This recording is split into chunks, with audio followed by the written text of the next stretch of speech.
itti haaside tana ma dhiiftee tana jabeeffachuutu sirraa eegama.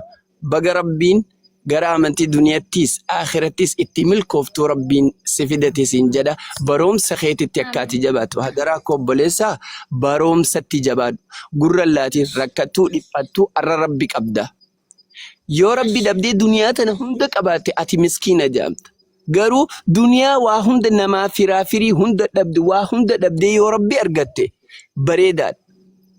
Yoommoo aanaa kee qabattee Rabbi lakkifte aanaan kee Rabbii akka Rabbii tokkicha kanaa si kannuu hin danda'u. Garuu yoonii fi waa hunda Rabbiif jecha gadhiiftee Rabbii tokkicha qabatte Rabbii waan kana caalu bakka sii buusa siif kannuu danda'a. Baroomsa keetitti akka ati xiyyeeffattu hidhata akka ati qabduu fi sabrii tana sii dhaama. Ani fixadheera. Hayyee galatoomash. Assalamu alaikum warahmatullahi wabarakatuh. Waalaikum salaam warahmatullahi. Dhaga'amaa sagalenki. Nagama. Idduudha nama gammachiisa buleettiiti yaa Rabbi gasi haa dhaabu. Wallaahi ni hin gammadee. Haasawaa babbareedaa haasofitee Rabbi gasi haa dhaabu. Islaamummaan tuni ammoo tiniin karaa gufuudhallee qabdi qoreellee qabdi. Karaan jannata ittiin gahan ammoo qoree qaba gufuudha qaba. Kana keessa dabriteeti jannata akka geettu. Rabbi irra gasi haa dhaabu jecha seenaa Amr ibn Jamuh na yaadachiifte.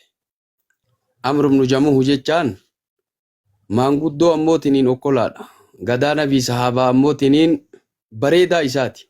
Osoo namaniin dura laati jedhanii ummanni gurguddaan kun Madiinaa keessatti waan gabbaran mana kaayatanii ganamallee salaamarra qara'anii galgalallee barakaa ittiin barbaadanii garrafan. Amr ibn Jamuhiin kuni dhakaa bareedaa wayii bocateet mana kaayeet laati jedhee itti moggaaseet ganamallee salaama irra qara'a galgalallee abbootiin barakaa barbaadee salaama irra qara'ee garrafa. Ijoolleen lamaan isaatun biraa islaamte. Islaamtee jennaan abbaan isaanii kun akkan islaamne argite. Hedduu akka laatii kana jaalatu argite. Tooftaa baafte. Wayita inni osoo gadi rafin dura laatii isaa kana fuuteet bakka warri ammoo tiniin Madiinaa qoshaashaa itti naqu boolloo qoshaashaa itti naqanit darbite.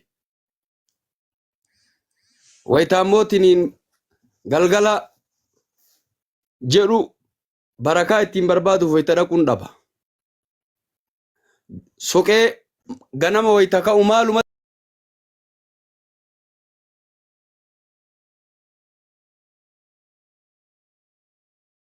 Rabbii kennaa sii fuudha jedha Amr ibn Jamuh.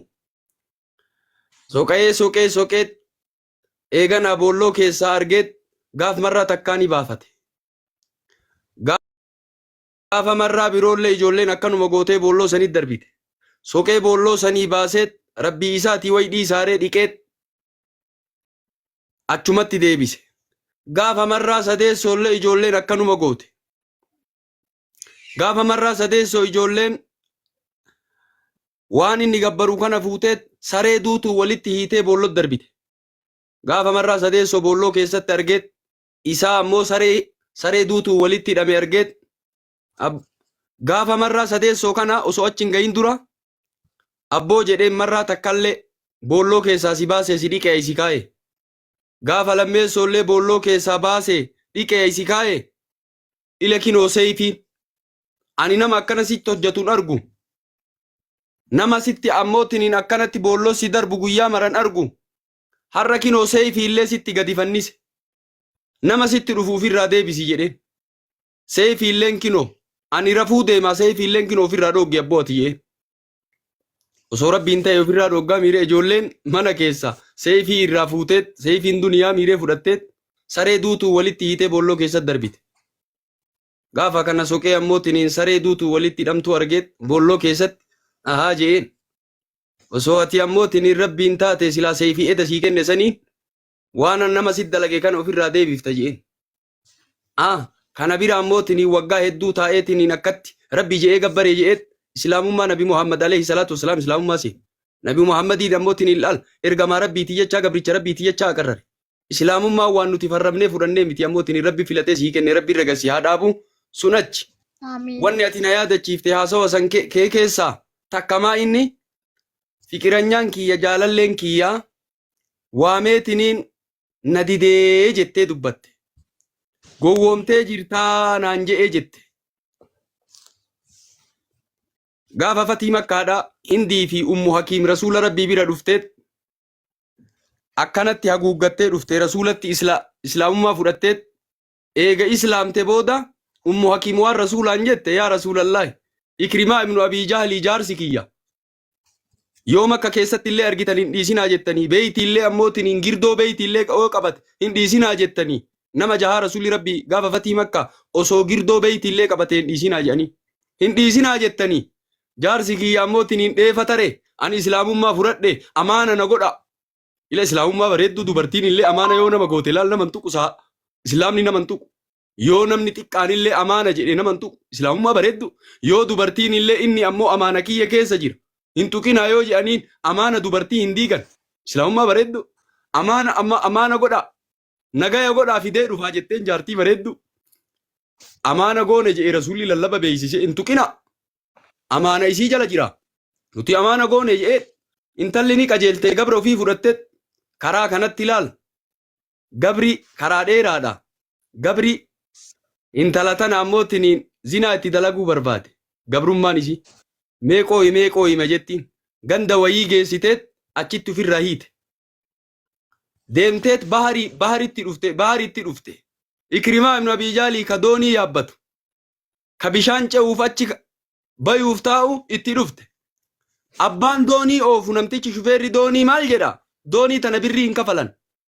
maaliree doonii tana ammoo nama shahaadaa qabatetu ammootiin yaabbata shahaadaa qabadhu si yaabbisaa jedhee hin shufeertichi kamaal dheessu biyyaa bahee jedheen anuu kana dheefa biyyaa bahee shahaadaa dide wayituma kana jaartiin dhuftee qab gooteet Rasuula Rabbii amaana kadhadhe Rasuulli sin tuqanii gootu abboo simanna amaana na kadhate na namantu amaana si kadhadhe osomaa deeman ammootiin ganda sanirra dhufan ganda gabra itti hiite abboo gabri tokkollee gabri keenya sun osomaa na waliin deemu hajaasitti fixadhanaan jennaan ganda kanatti ofirraa hidhe jetteen ahaa jaartii tiyyatti ammootiin waan akkanaa hedaa jedhee achuma ajjeesee biraa ta'e Ikrimaan osoo deemu jaarsaaf jaartii miire inni illee hajaa itti geeffatuu barbaade jaartii maturaanii si'a akkami ammoo lubbuun nafeetee jennaan laa jetteen abboo jaartiin bareen ati mushrika ani intala islaamaati sitti hin kalaawu jetteen fi jaarsaaf jaartii bar bukkure islaamummaa akka itti danda'a ani intala rabbitti amane intala ammootiin nabi muhammaditti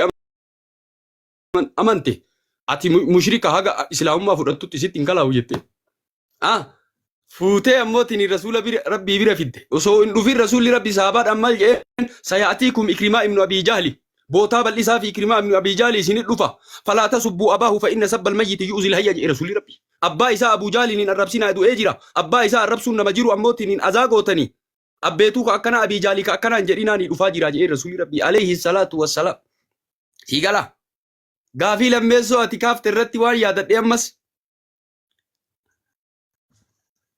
Islaamummaa kana duraaniin jibba jette namni akka kiyyaa Islaamummaa jibbu hin jiru jette.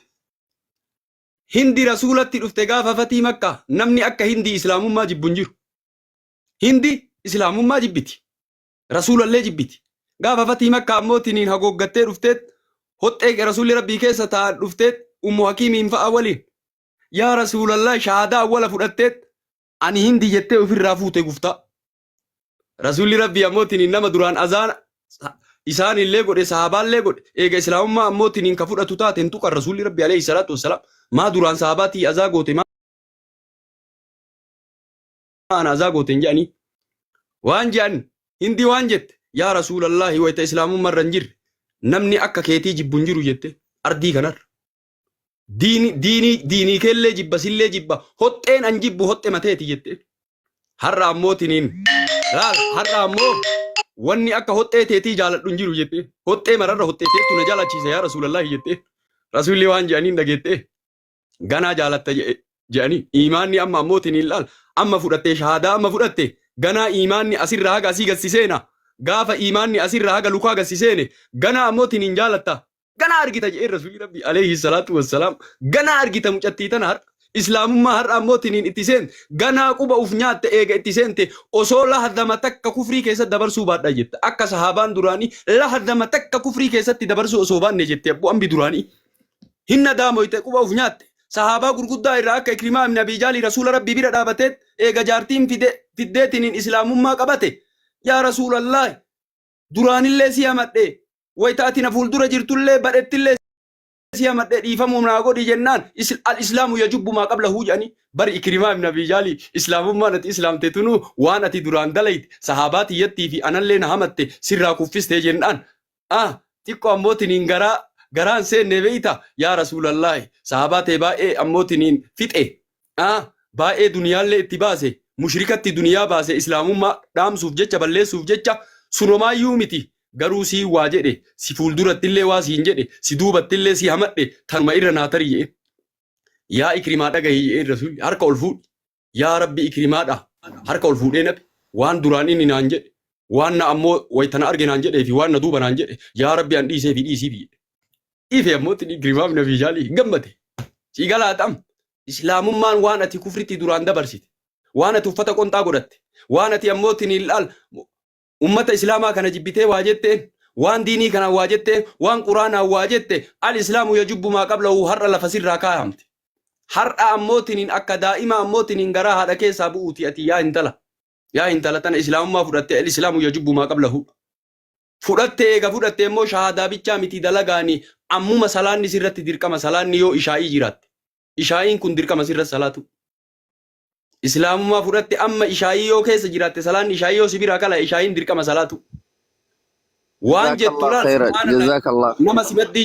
nama simaddii jiruun wal si haa barsiisanii sheekonnee jiranii akkasi rabbi gasi haa dhaabu wanni ani amma gaafii lama waan bareedduu garee shahaadaa kana anillee isin jaaladhe rabbi isin haa jaalatu anillee isin jaaladhe rabbi isin haa jaalatu garee shahaadaa anillee isin jaaladhe rabbi isin haa jaalatu gaafii takka haasawa wayii Sheekh Sa'ad Baalee kitaaba kanallee ol baaseet kitaaba quraanaallee ol baasee dubbate hedduu waan saniin dubbadha jeet abboo edaa dhiiratu jira shee eenyuun fa'a dubbate irra dubbatan kitaabni warri nasaaraa rabbiin ammootiin diinii kana hin jaalatan jedhee irraa wassafuun warra osoo ammootiin qisiisiina warra beeytota warra isaan keessaa hayyota warra kitaabni hin jijjiirin warra akkasumatti itti buletu islaamummaa jaalata malee nasaaraa kana keessaa ka islaamummaa jibbullee ni jira ka warra ibiddaa jedheen illee ni jira kitaaba kanaa miti kitaaba ammootiin hin jijjiiramini wayta zamana hin jijjiiramini kitaaba amma jijjiirame ol fuudhanii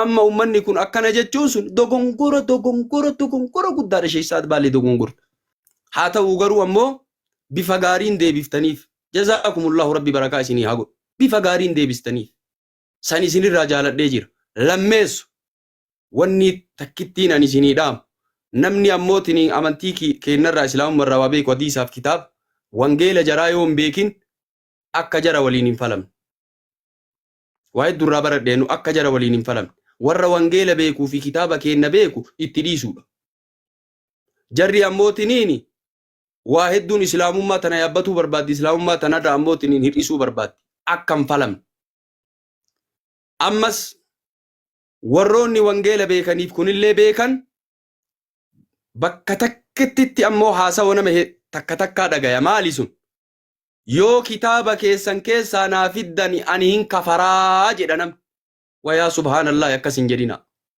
nama akka jedhu dhage yoo kitaaba wangeela keessan keessaa isin waan kana naa fiddan ani ammuma kiristaana ta'a walciyaadu billaahi akkas hin jedhamu walciyaadu billaahi hin jedhamu akkas hin jedhinaan tun dhaamsatiyya akkas hin jedhina salaamu alaikum wa rahmatullaahi wa barakaatu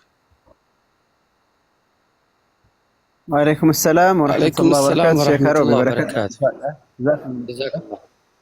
ربي سنعتك سو دامسا بريدا رافي دامسا يروسا يقته دامسا نموتو تفيدمو قبو في أكسم اللي يادتشيسا بريدا نو يادتشيستاني قالتو ما الفاتة والله دامسا كوني دامسا وندكي نياتي جوشسون جيشا يقتمو قبودا بركات دا والفاتة جزاكم الله خير ربي سنعتك سو ulfaadha isiniin jenna. Sabboon obboleettii keenya maasha Allah tabaarakallah ahleen wasahleen ana dhufu siin jenna. Baga nagaan dhuftee dhufuu dhallee miti ana dhufullee hin jennu baga nagaan deebite jennaan maali jennaan alhamdulillah amantiin islaamaa amantii dhalootaati waan ta'eef gara mana kee keessaa baateetti namni tokko mana tokko duraan jaarratee keessa jiraachaa yoo ture yoo inni keessaa yookaan biyya arbaa dhaqee yookaan gabaa dhaqee yoo itti galee baga nagaan dhufte yookaan ammoo dhuften jedhaniin baga nagaan deebite jedhaniin kanaafuu islaamummaan amantii dhalootaati waan taateef jecha baga nagaan deebite gara amantii kee dhalootaatitti hedduu gammadeen jira dhugaa dubbachuudhaa fi ijoollee qaxalee akka keetii kana islaamummaa gaafa qabatan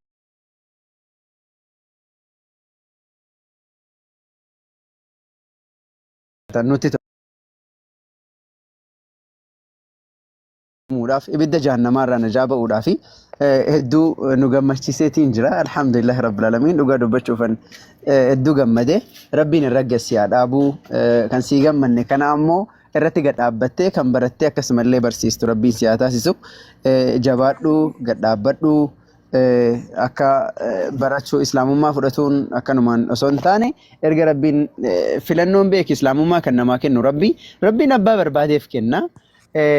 Kan of harkatti qifatu immoo si jechuun ofii keetii bakka hin taane dhaabbattee barumsa dhiiftee minna jechuun yoo jette akka malee jalaa ta'a.